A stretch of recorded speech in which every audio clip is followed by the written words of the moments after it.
बिस्मिल्लाहिर्रहमानिर्रहीम। अस्सलामुअलैकुम। मैं हूँ अस्मा और वेलकम करती हूँ आपको आपके चैनल कुकिंग विद अस्मा में। कैसे हैं माय यूट्यूब फैमिली? उम्मीद करती हूँ कि आप सब बिल्कुल ठीक होंगे और खुश होंगे अल्लाह के हुक्म से। आज हम बनाएंगे juicy and delicious veg spaghetti.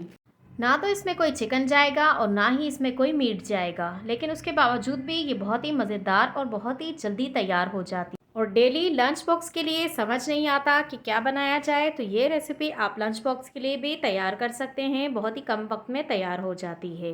अगर वीडियो आपको थोड़ी भी पसंद आए तो प्लीज़ लाइक करें और कुकिंग विद अस्मा को सब्सक्राइब करें। बगैर टाइम ज़ाया किए बिस्मिल्लाह पढ़कर स्टार्ट करते हैं। बिस्मिल्लाहिर्रहमानिर्रहीम।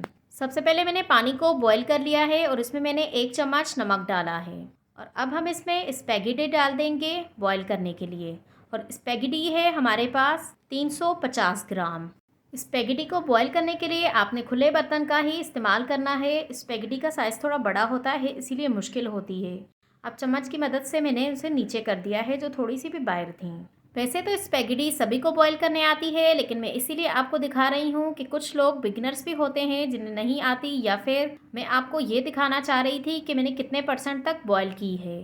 तो मैं स्पैगेटी को 70% तक कुक कर लूँगी और 30% तक इसे कच्चा रहने दूँगी। अब मैं एक आपको तोड़कर भी दिखा देती हूँ कि टोटल हमने कितना इसे कुक किया है। और टाइम अगर देखा जाए तो इसे 5 से 6 मिनट लगे हैं 70% तक गलने में। जब आप स्पैगेटी को तोड़कर देखेंगे तो आपको थोड़ा सा कच्चापन महसूस होगा, तो बस इतनी देर ही पकाना है। स्पैगेटी हमारी तैयार है। हम इसे उतार लेंगे और स्ट्रेनर पर डालकर इसे अच्छे से छान लेंगे। और छानने के बाद हमने नॉर्मल नल वाले पानी से इसे एक बार अच्छे से वॉश कर लेना है, ताकि जो कुकिंग का प्रोसेस है यहीं पर रुक जाए, इससे ज़्यादा ना गले। स्पैगेटी को छानने के बाद हमने अच्छे से वॉश कर लिया है। अब हम इस पर कुकिंग ऑयल लगाकर रख देंगे ताकि स्पैगेटी आपस में चिपके नहीं। पहले हमने कुकिंग ऑयल का इस्तेमाल नहीं किया है, पहले फ़ायदा नहीं होता, इसीलिए बाद में ही इस्तेमाल करना चाहिए। तो मैं भी बाद में ही इस्तेमाल कर रही हूँ। 3 चम्मच के जितना मैं इस पर कुकिंग ऑयल लगाकर रख दूँगी।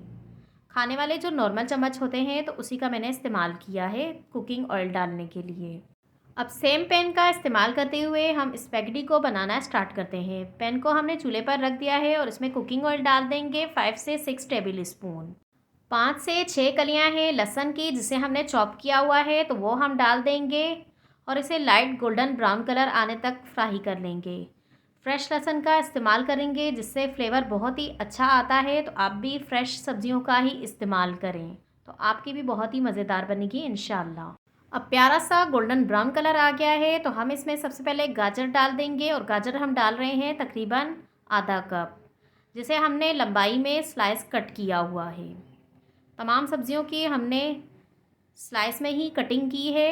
आप अपनी चॉइस के हिसाब से किसी भी शेप में कट कर सकते हैं।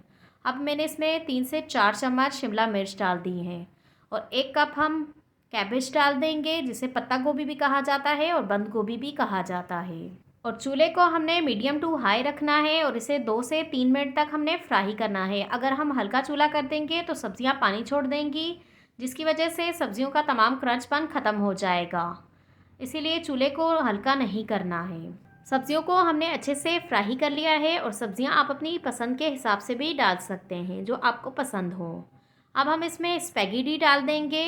अब इसमें 1 कप हम टमाटर का पेस्ट डाल देंगे। आपके पास प्यूरी मौजूद हो तो आप प्यूरी डाल दें, टमाटर हो तो टमाटर डाल दें, इससे कोई भी फ़र्क नहीं पड़ेगा, जो भी मौजूद हो वही डाल दें।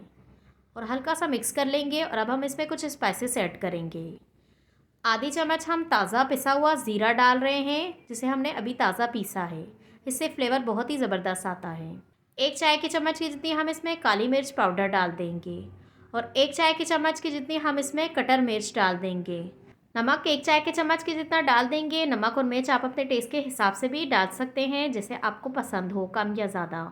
आधी चाय की चम्मच हल्दी डाल देंगे। ये बिल्कुल ऑप्शनल है, आप चाहें तो डाल दें, नहीं तो स्किप कर दें। विनेगर डाल देंगे 2 खाने के चम्मच। सोया सॉस डाल देंगे 2 खाने के चम्मच। और चिल्ली सॉस डाल देंगे 2 खाने के चम्मच। चौथाई चम्मच हम इसमें थाइम डाल देंगे और चौथाई चम्मच ही हम इसमें ऑरिगेनो लीव्स डाल देंगे। अब इन तमाम सब्जियां, स्पैगेटी और मसालों को और सॉसेस को हमने अच्छे से मिक्स कर देना है। मैंने कोशिश यही की है कि मैं इस मज़ेदार सी स्पैगेटी को बनाने के लिए वही चीज़ों का इस्तेमाल करूं जो तमाम घर में मौजूद होती हैं। ये तो करीब हर किचन में ही मौजूद होती हैं जो मैंने चीज़ें इस्तेमाल की हैं, तो इंशाल्लाह आप भी बनाएंगे तो आपकी बहुत मज़ेदार बनेगी। अब इसमें 2 खाने के चम्मच के जितना हम लेमन जूस डाल रहे हैं और इसे भी एक बार अच्छे से मिक्स कर देंगे। आप अगर खट्टा ज़्यादा पसंद करते हैं तो इससे ज़्यादा भी डाल सकते हैं और कम पसंद करते हैं तो कम भी डाल सकते हैं। अब हमारी जूसी और डिलीशियस सी स्पैगेटी तैयार है। चूल्हे को हम बंद कर देंगे और इसे हम चूल्हे से उतार देंगे। और आपने इसे जब भी बनाना है गरम गरम ही पेश करें तो बहुत ही मज़ेदार लगती है। यहाँ तक अगर आपने वीडियो देख ली है तो यानी आपको वीडियो पसंद आई होगी, और अगर थोड़ी भी पसंद आई हो तो लाइक करना, शेयर करना और सब्सक्राइब करना बिल्कुल भी ना भूलें, जिसके लिए थैंक यू सो मच। ये मज़ेदार सी स्पैगेटी आप डेली लंच बॉक्स के लिए भी बना सकते हैं और बच्चों को भी बना कर दे सकते हैं। बड़े बच्चे सब इसे बहुत ही शौक से खाते हैं। मेरी फैमिली को तो बहुत ही पसंद आई थी। इंशाल्लाह आपको भी जब बनाएंगे तो बहुत ही पसंद आएगी। ये स्पेशली मैंने डेली लंच बॉक्स के लिए बनाई है। आप इसे पार्टी वगैरह के लिए भी बना सकते हैं। मेरी दुआ है कि आप सब जहाँ भी रहें हंसते रहें, मुस्कुराते रहें, अपना और अपने वालिदैन का भी ख्याल रखें। चलें इजाज़त दें, चलती हूँ, फिर मिलूँगी इंशाल्लाह एक नई वीडियो के साथ। अल्लाह हाफ़िज़।